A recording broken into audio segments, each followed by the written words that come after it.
मंगल शिक्षण समिति मंगल विद्या मंदिर की हिंदी शिक्षकी श्रीमती अश्विनी। बच्चों, आज हम वाक्य के बारे में जानकारी प्राप्त करेंगे। वाक्य का अर्थ है पदों का व्यवस्थित समूह जिससे वक्ता के कथन का अर्थ पूर्ण रूप से प्रकट होता है, वाक्य कहलाता है। शब्दों के सार्थक मेल से बनने वाले इकाई वाक्य कहलाती है। अर्थात इतना ही है, शब्दों के समूह को वाक्य कहते हैं। वाक्य के भेद रचना के आधार पर इस तरह किया जाता है: सरल वाक्य, संयुक्त वाक्य और मिश्र वाक्य। सरल वाक्य का अर्थ है जिस वाक्य में एक उद्देश्य, एक विधेय तथा एक ही मुख्य क्रिया होती है, उसे सरल वाक्य कहते हैं।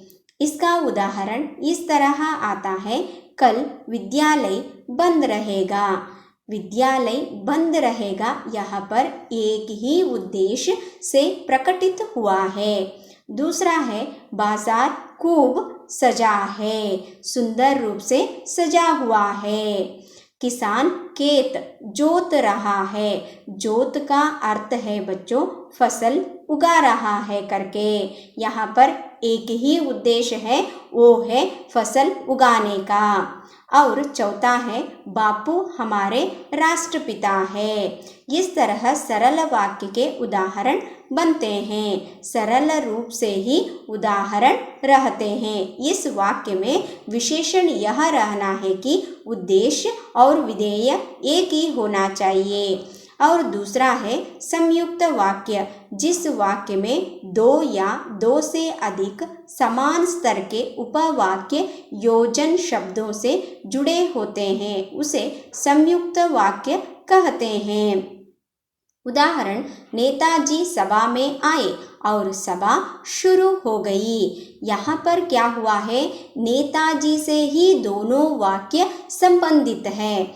जिस तरह नेताजी सभा में आए, वो पहले आए एक उद्देश्य और बाद में उन्होंने सभा शुरू किया दूसरा उद्देश्य। दोनों उद्देश्य मिलकर एक वाक्य बनते हैं। देखिए, नेताजी सभा में आए और सभा शुरू हो गई करके।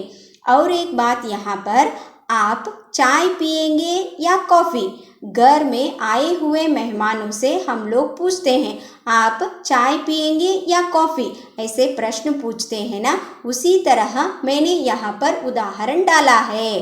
तो उनको हम लोगों ने प्रश्न दिया, चाय पिएंगे या कॉफ़ी करके, यानी कि दो उद्देश्य वहाँ पर प्रकटित होकर एक वाक्य बन गए।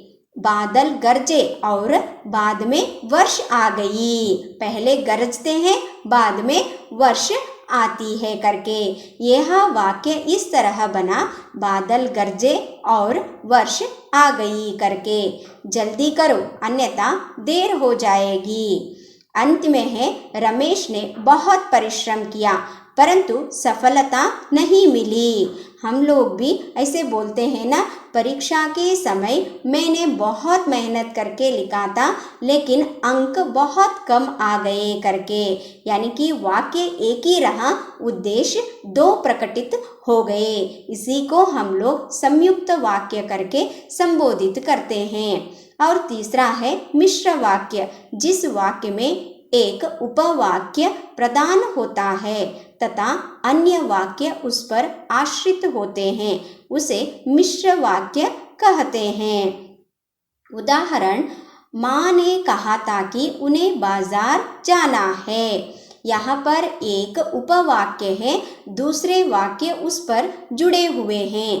प्रधान यह है माँ। माँ ने कहा था मुझे वो बाजार जाएगी करके। वह वाक्य इस तरह बन गया, माँ ने कहा था कि उन्हें बाजार जाना है करके। यानी कि यहाँ पर उद्देश्य तीन रूप से प्रमुखता बनती है।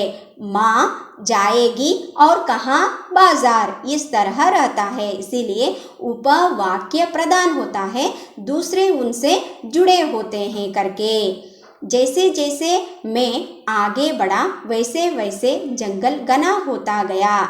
जहाँ जहाँ तुम जाओगे वहाँ वहाँ मैं आऊँगा। और जिसकी लाठी उसकी भैंस करके इस तरह मिश्र वाक्य है।